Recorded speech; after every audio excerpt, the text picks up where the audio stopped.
a little nerve-wracking. I'm not a public speaker. I said, well, you wrote it, just read it to us. We don't care. However you'd like to present it, we're happy that you're here. So, Ms. Mina.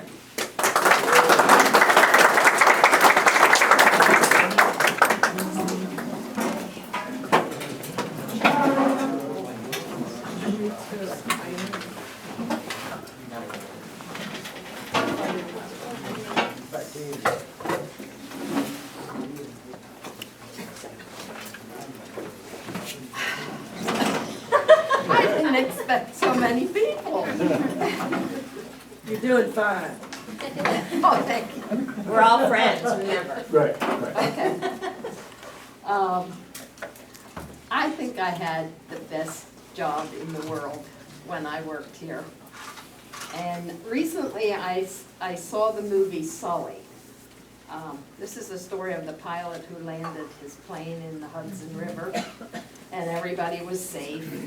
And I was intrigued by the character because he just, I don't know, I just wanted to know more about him. So I read his book that I got out of the library. His book was called Highest Duty, My Search for What Really Matters. And the book was really informative. I learned a lot about the airlines. And close to the end of the book, his daughter asked him, what's the best job in the world? And this is what he answered. It's the job you would do even if you didn't have to. It's so important for people to find jobs suited to their strengths and their passions. People who love their jobs work more diligently at them. They become more adept in the intricacies of their duties, and they serve the world well. And that's how I felt about the job here.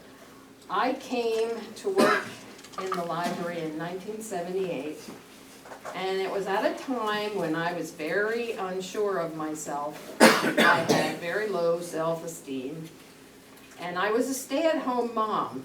But as my girls grew older, I knew I had to help with the finances and I had to seek employment. But before I get back to that, I would like to take you back to some of the early beginnings of the library system. There was a man called Anthony Arms, who was the PR person for the library. He was with them when I started. And he wrote a wonderful history book about the Dauphin County Library System. And the book is called The Years Speak Volumes. I'm sure it's up here in the library. Yep. It is. Or You've it read was. it. It was, You've yeah. read it. You can go home now because I have information from here. I would like to read a portion. I'm not going back.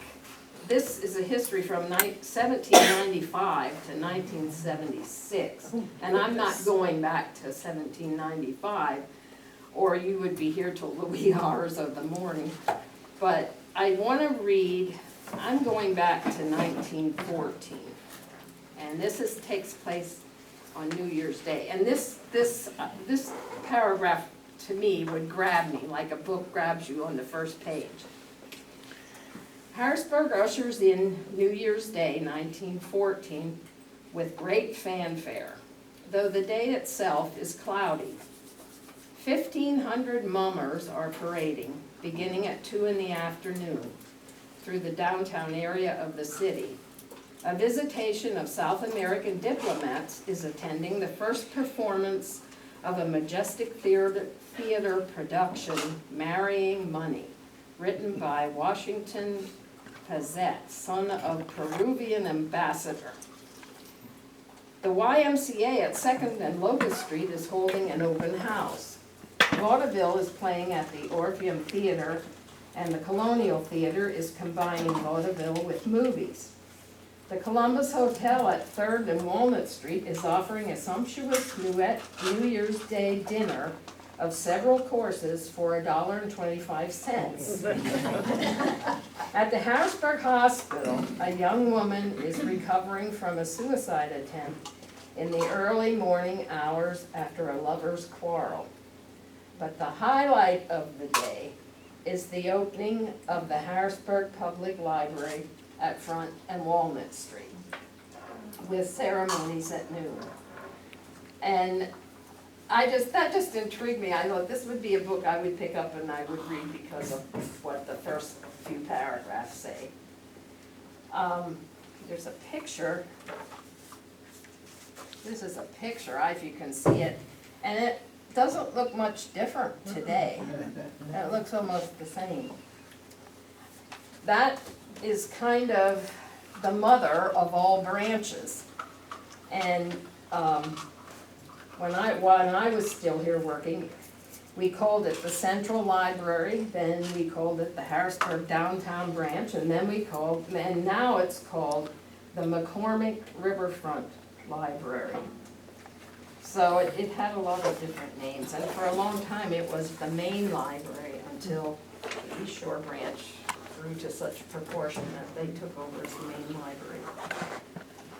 Miss Alice R. Eaton came to Harrisburg in 1913, and I've got to show you a picture of her. She is a typical librarian.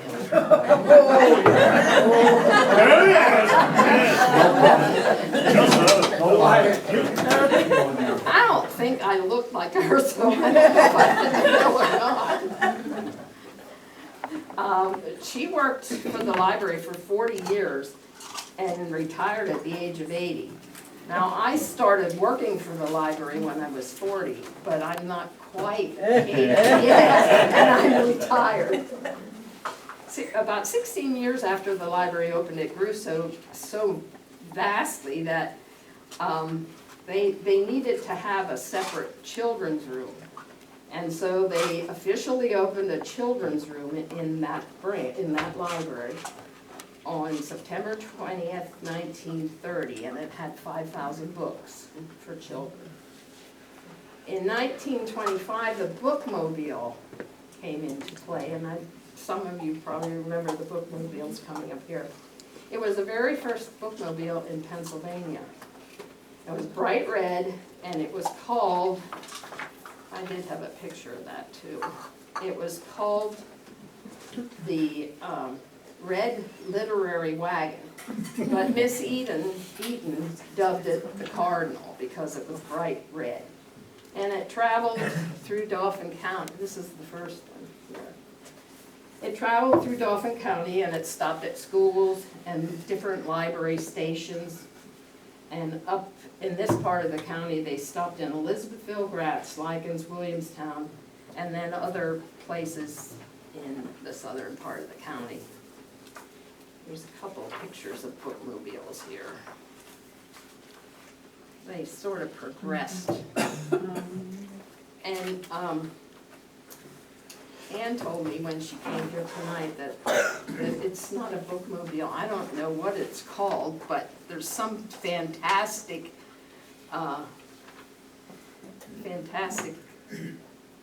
van, yes, coming. Even she said van, and I said, that's not a van, that's like a bus.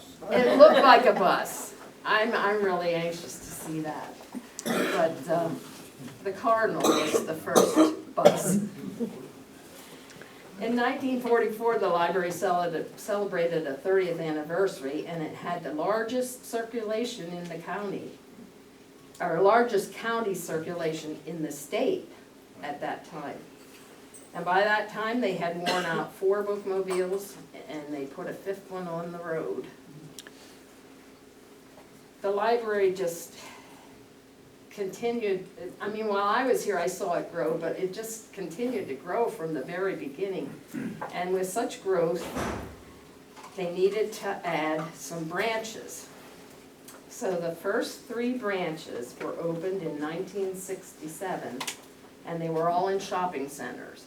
There was one in Colonial Park, one in the Klein Village shopping center, and one in the Uptown Plaza. The Colonial Park branch became the East Shore branch, which is now on Ethel Street. And the Klein Village shopping center branch just became the Klein branch. And the Uptown Plaza has a new building on 3rd Street.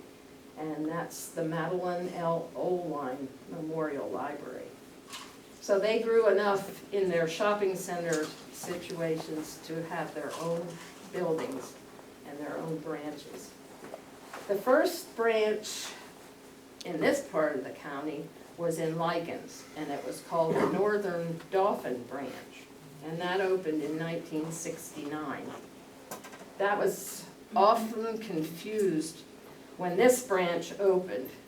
We would advertise programs at the Northern Dauphin branch, and a lot of people assumed it was this branch, and that there was some confusion there. And when the Northern Dauphin branch opened in Lycans, the Williamstown branch also opened. And I will never forget, I worked up there some days, and it was in a storefront, an old storefront, and it wasn't a very big room, but if you needed to use the restroom, you had to go through another large room towards the back that had no lights, and no windows. So it was, you know, it was a challenge. Let's see, where am I here? Okay, so that's the Williamstown branch and the Lycans branch. The Elizabethville branch opened in a house in 1971, in a house on Main Street. Now, that's where the doctor's offices are in town now, and that's where they opened. The first librarian at the branch there was Elvis Spiker, better known as Tilly. So, and in his book, Anthony Arms says this: Elizabethville proved to be a popular area for reading. So, okay. Now, since that time, the Northern Dauphin branch has a new building. And the Williamstown branch, the smallest branch, closed. I'm not sure of the date that closed, but I do remember the closing. It's really tough to close a branch. It really is. And of course, Elizabethville has a new building in 1977. And that's this building. And this kind of brings you up to date to the Elizabethville Library, that's Elizabethville's genealogy. In 1978, when I started to work for the library, times were so different than they are now.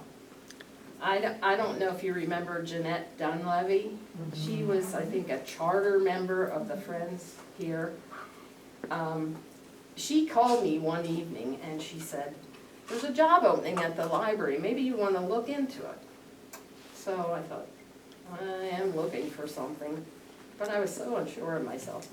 But I came in and I filled out an application, and I was called for an interview, so I thought. And I met with the director, Harry Cordwright at the time, and Kay Myers was his assistant, and Susan Leitzel was the manager. She was from Lycans. Well, it wasn't really an interview. It was, they were telling me what I'd be doing. And sitting there looking at me, I think I have this job. It's like, really strange. So I would be starting at minimum wage. My first supervisor would be Susan Leitzel from Lycans. I would work along with Michelle Shucker, and Janice Reiner was our cleaning lady, and that was our staff. We had some crazy hours back then. I know on several days of the week I would have the branch open from 1 to 5, and then I would close from 5 to 6, and then I would come back and open 6 to 8. I don't know, it was a crazy schedule. I had a lot to learn, but I just loved every bit of the learning experience. I loved the patrons, I loved seeing the people. I even loved the card catalog. And the books and the vinyl records. We had an old copier at that time, and the copier was a hand-me-down from one of the businesses in town. And it took that black powdery toner, which stained every outfit I ever wore in those days. And it had rolled paper, which jammed constantly. But now you have a state-of-the-art copier upstairs. So, okay. The delivery vans too at that time only came once a week. If the day was a holiday that they were supposed to come, they didn't come anytime that week. So then it was like a 2-week period before you got any deliveries. And if people had a request for a book, you'd have to write it on a piece of paper, you would have to send it down when the van came, and then hopefully in 3 or 4 weeks, you might get your book. It took a long time. Sometime in the early 80s, I'm not sure which year that was, the library suffered a financial crisis, and there were many layoffs. I was one of the lucky ones. I kept my job, but the